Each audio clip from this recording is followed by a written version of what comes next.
Salut tout le monde. Aujourd'hui, je vous amène avec moi dans le parc de la rivière Doncaster à Sainte-Adèle. On va aller faire de la photo en pose longue. Donc de la longue exposition. C'est toujours beau, hein, mettre de l'eau vaporeuse. Puis surtout dans une période comme celle-ci, les couleurs dans les Laurentides vont être magnifiques. Donc on s'en va faire ça. Donc évidemment ça prend pour ça aussi un trépied, hein, parce qu'il faut être fixe et faut pas bouger non plus durant la photo. Donc souvent il faut même mettre un retardateur, souvent 2 ou 10, même 10 secondes pour vraiment plus toucher à l'appareil photo, le laisser faire le travail, parce que la moindre petite vibration va faire que votre photo va être floue. Au moment où vous allez appuyer sur le bouton, si c'est en photo directe là, et qu'il n'y a pas de retardataire, c'est sûr que la photo va être floue. Donc je vous montrerai ça tout de suite en arrivant. On pourrait peut-être avoir notre première composition ici. On va regarder un peu au milieu de l'eau, sur le rocher, hop, ici. Vous voyez ici en arrière de moi. Bon, je sais qu'on veut plus de couleurs d'automne, c'est qu'on va trouver un meilleur spot, mais on va faire une technique ici un peu quand même de pose longue pour vous montrer. J'ai utilisé mes 70-200, ça nous amène quand même assez proche de l'eau. Donc je m'étais mis à 20 secondes à f11 avec mon filtre ND 1000 en avant quand même. Donc ça prend quand même de laisser rentrer pas mal la lumière pour pouvoir être capable de prendre la photo. Et c'est parti, je ne touche plus à rien. On installe l'appareil.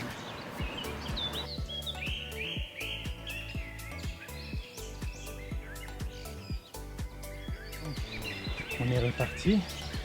On cherche une nouvelle composition. La première était très belle, mais on va essayer de trouver des couleurs d'automne sur les arbres. Regardez-moi ça. Ici, on va se trouver une place sur un rocher, puis on va commencer à faire ça. J'ai fini par réussir à traverser les rochers. J'ai placé ma caméra avec mon trépied. On a quand même une composition intéressante. Je ne sais pas si on la voit quand même clairement ici, mais je vais partir la photo, puis on va regarder le résultat.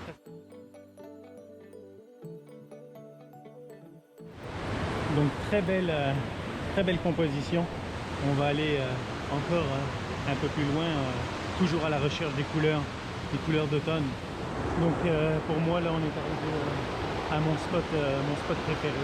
Vraiment différentes petites cascades, des couleurs d'automne magnifiques. La composition ici va juste être magique. Donc je vais m'installer tout ça.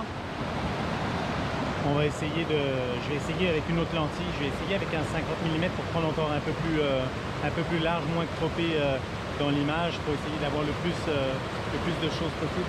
Donc je vais retirer ma 70-200, je vais mettre une bague d'adaptation pour mon filtre ND sur ma 50 mm. Je vais vous montrer ça un coup que ça va être fait, mais on va essayer de prendre quelque chose d'encore un peu plus large que ça, parce que ça vaut la peine, c'est beau partout ici. Donc le moins croppé possible, ça va être magnifique. C'est fait, j'ai mis ma 50 mm, j'ai mis mes bagues d'adaptation pour pouvoir y mettre mon filtre ND évidemment, parce que c'est pas la même taille, donc des petites bagues d'adaptation pour pouvoir le mettre sur place. Puis on va essayer d'aller prendre la photo, le trépied est resté sur place, mais ici d'après moi c'est magnifique. Donc on essaye ça, puis je vous montre ça dans 2 secondes.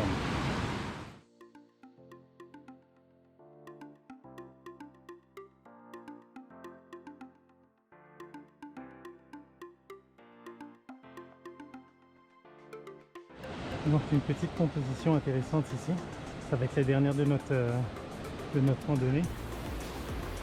Après ça on arrive au bout pas mal des chutes, ça continue le lac là très loin, mais c'est toujours intéressant d'avoir beaucoup de mouvements pour pouvoir piger notre eau. Donc on va essayer ça avec ce beau petit spot là, avec le petit rocher dans le centre. Ça va être beau aussi. Donc je me mets en place, puis je vous montre ça.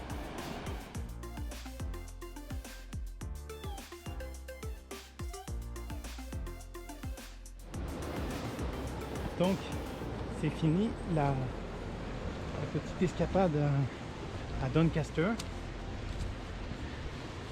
Alors, hop, on sort du sentier. Puis la conclusion finalement, c'est que dans notre composition, la dernière, finalement, on a eu quelques belles shots, mais plus on met une longue exposition, comme 25-30 secondes, là, ça captait dans une ou deux photos que j'ai prises à la fin, ça captait les arbres, puis il y avait du vent et ça bougeait. Fait que ça fait un drôle de flou de mouvement sur les arbres. Fait que un peu moins trippant quand c'est sur les arbres.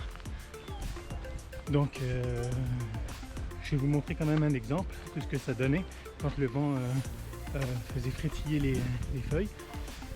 La photo de la composition est belle, mais peut-être en recadrant la photo, là, on va être capable de la récupérer pour celle-ci, mais on en a plein d'autres belles. Donc voilà, je vous montre tout ça en arrivant, mais on est sur le chemin du retour.